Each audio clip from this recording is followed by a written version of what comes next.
Le sol forestier est considéré non seulement comme étant un support physique pour les espèces forestières et les plantes en général,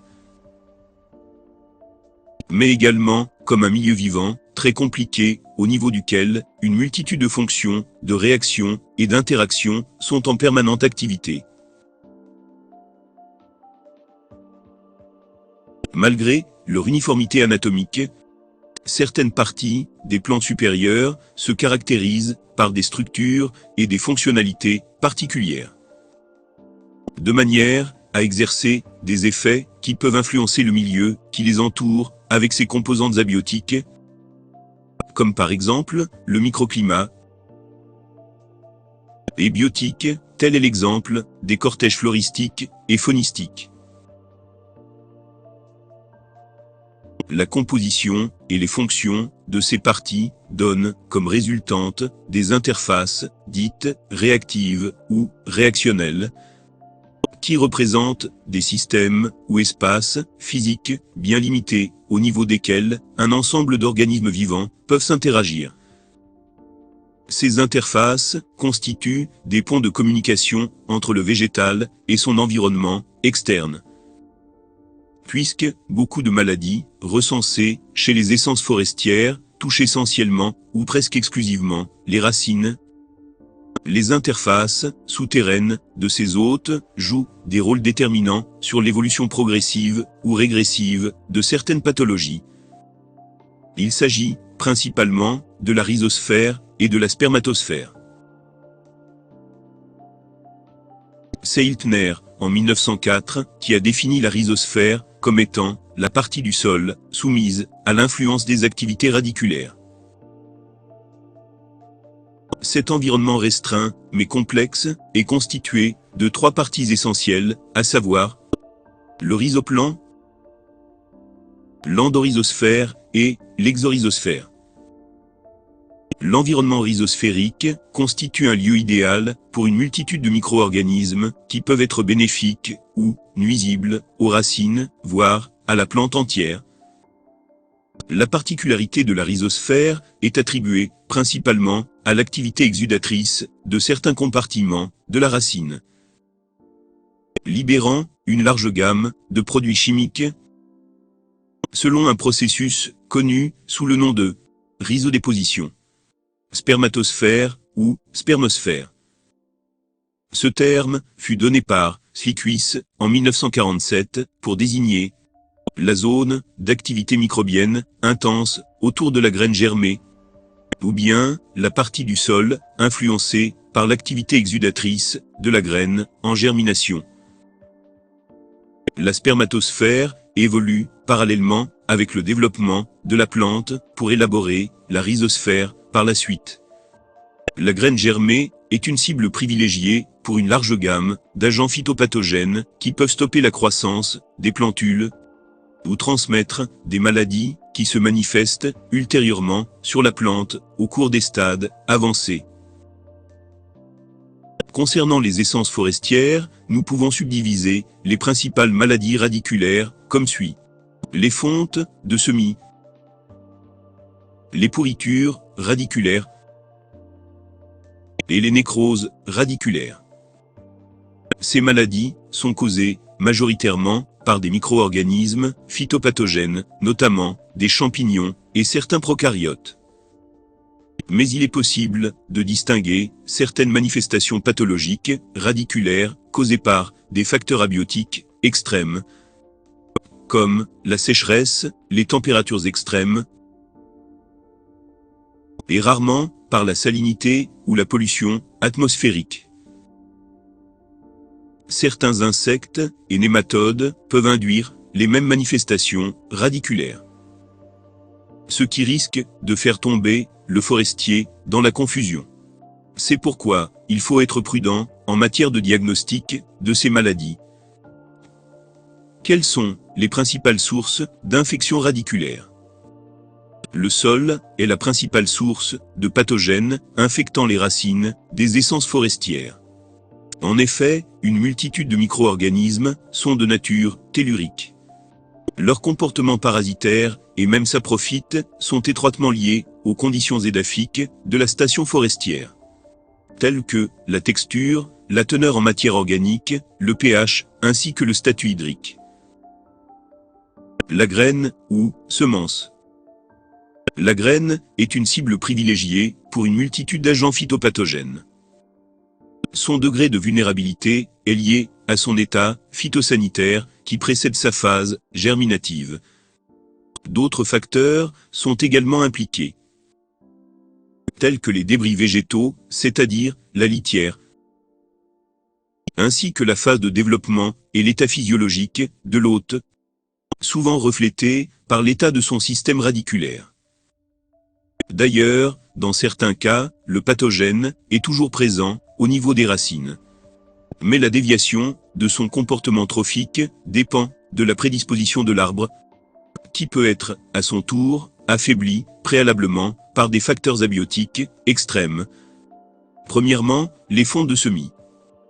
La fonte des semis est la maladie la plus connue et la plus signalée au niveau des pépinières forestières, ainsi qu'au niveau des stations régénérées.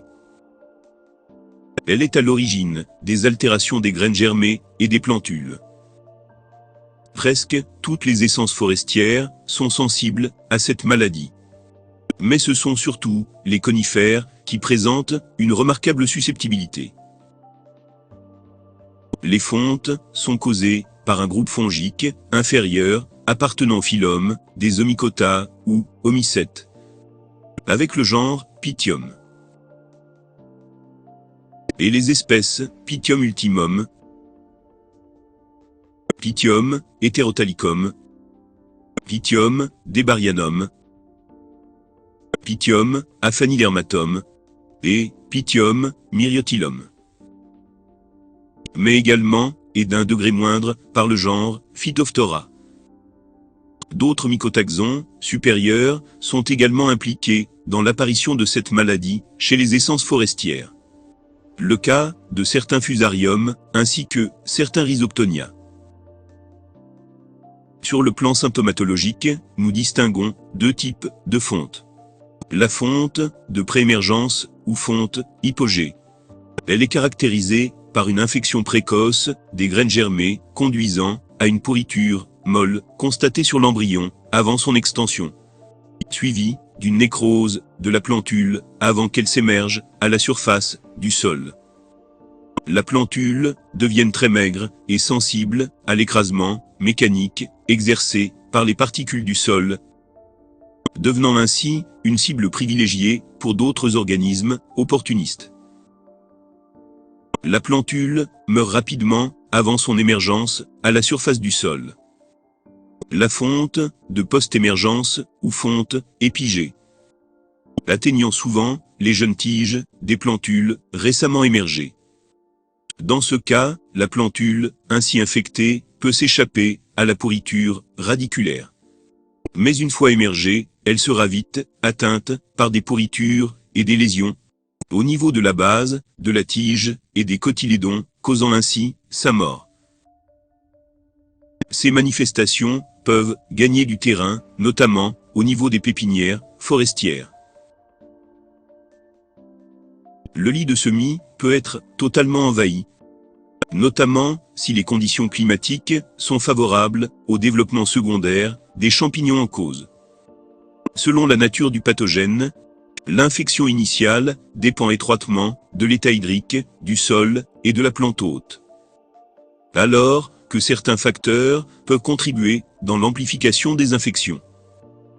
Par exemple, l'état germinatif de la plante hôte, présence d'un film d'eau au niveau du sol spermatosphérique, ce qui facilitera le mouvement et l'orientation chimiotactique et électrotactique des oospores, induits par les exudations de la graine germée.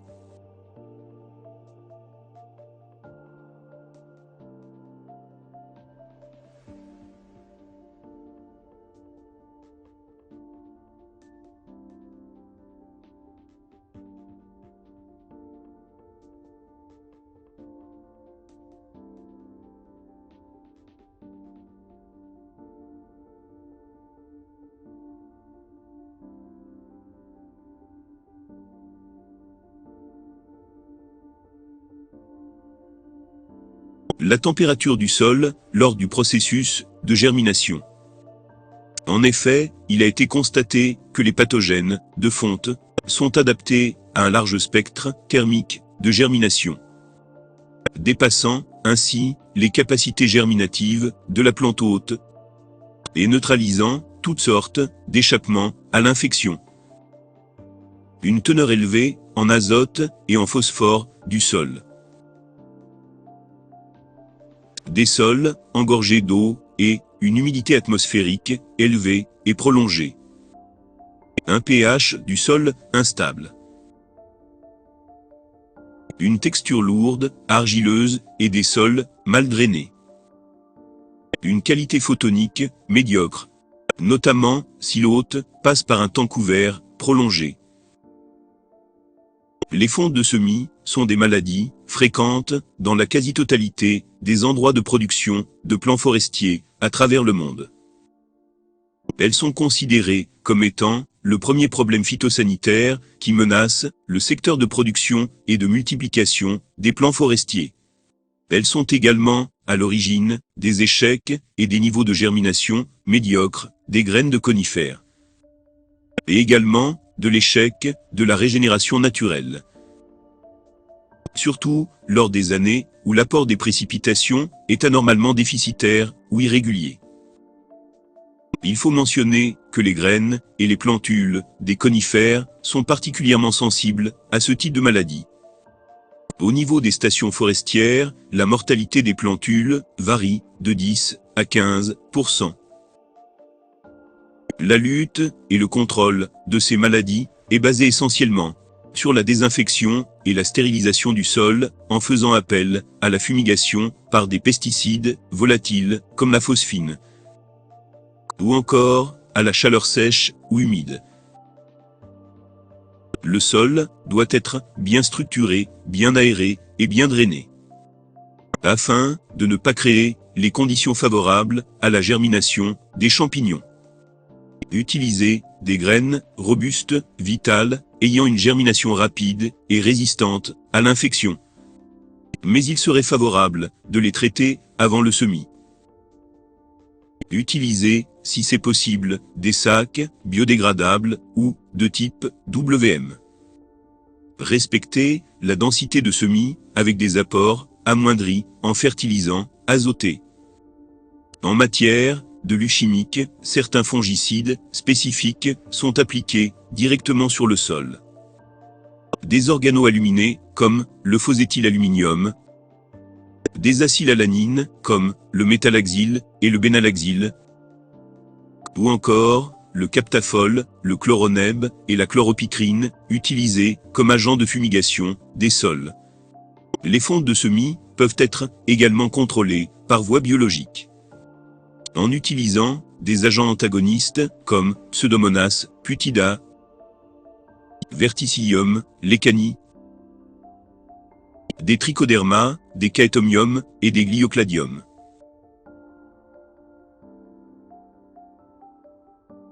Deuxièmement, les pourritures radiculaires. Les pourritures radiculaires des essences forestières sont presque exclusivement causées par des agents fongiques.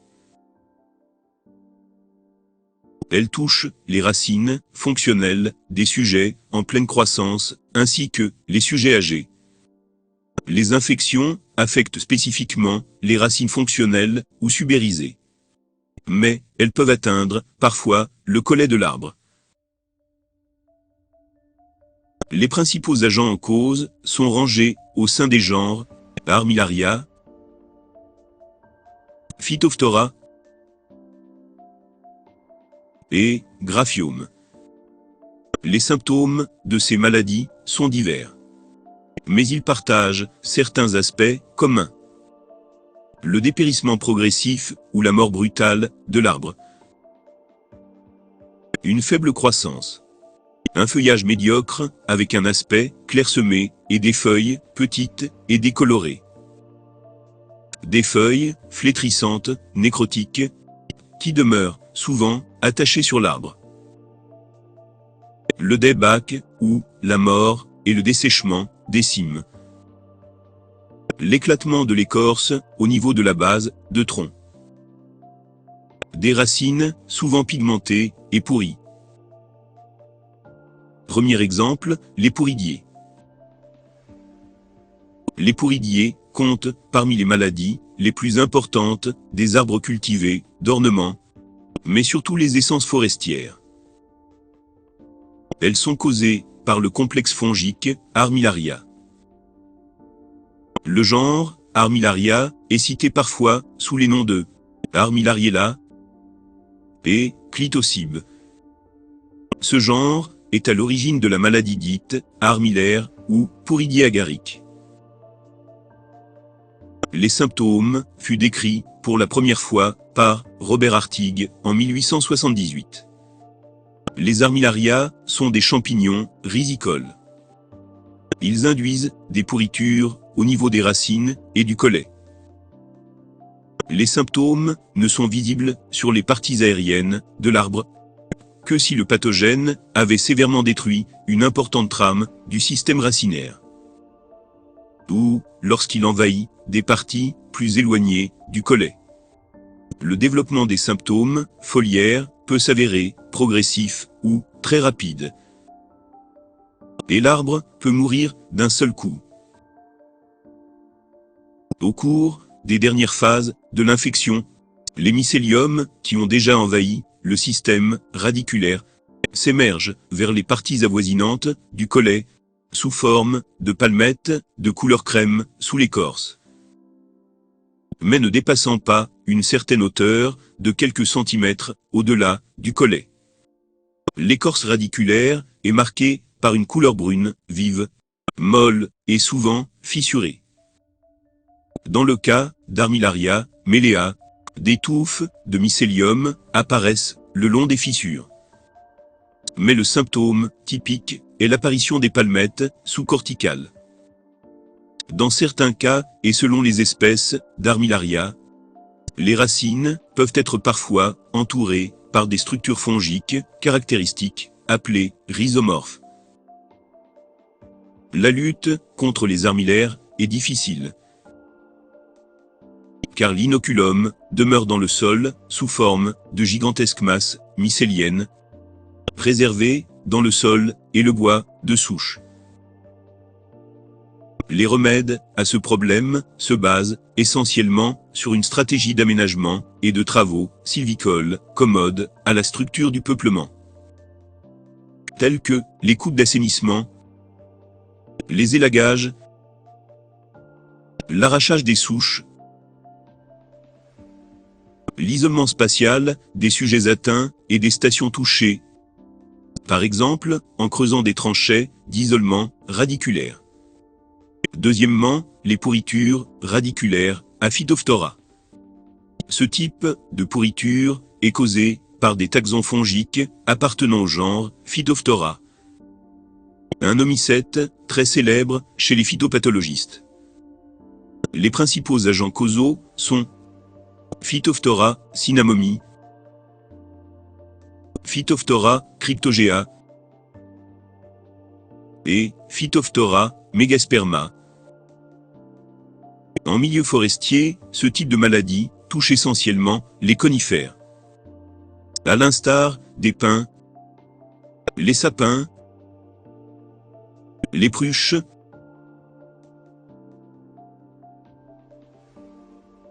les mélèzes,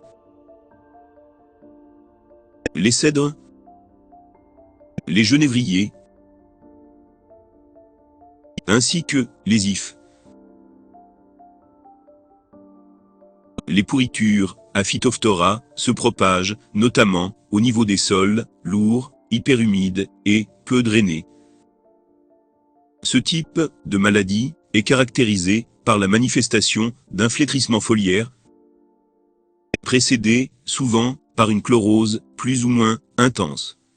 Les feuilles, récemment émergées, sont anormalement rudimentaires. Chez les plantules, l'infection radiculaire conduit à une mort soudaine. Le cambium des jeunes plants devient rouge-brun, notamment sur le collet. Mais, l'une des symptômes les plus connus des pourritures à Phytophthora est la pigmentation rouge-orangé à orangé, brunâtre des racines. L'agent causal se conserve dans le sol sous forme de spores sexués ou d'un mycélium résiduaire saprophyte. Sous les conditions favorables, telles que l'humidité excessive du sol, des températures douces et des exudats racinaires abondants de l'hôte, les spores sexués germent pour libérer des oospores biflagellés mobiles qui représentent la forme initiale de l'infection des racines et de la base du collet. Les racines peuvent être infectées également par le mycélium résiduaire.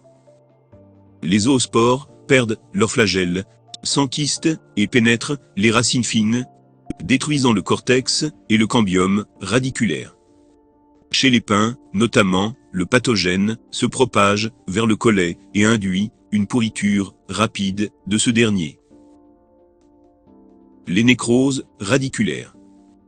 Maladies fongiques inféodées principalement aux racines fines, surtout celles ayant subi des blessures, ou encore chez les arbres ayant confronté préalablement une période de sécheresse ou de gelée.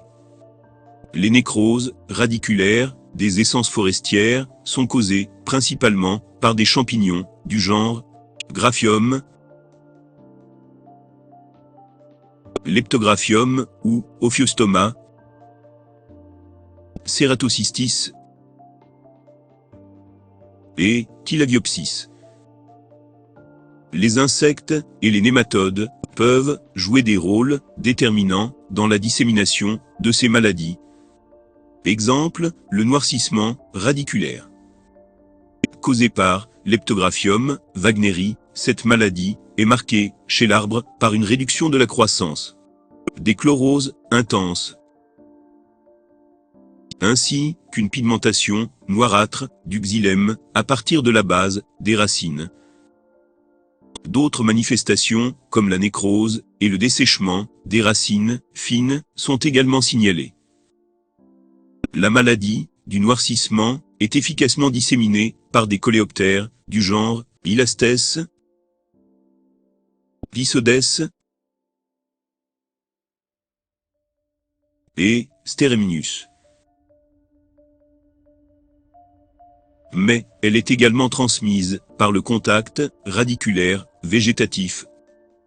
Quant aux pluies, on ignore si elles sont impliquées dans sa dissémination.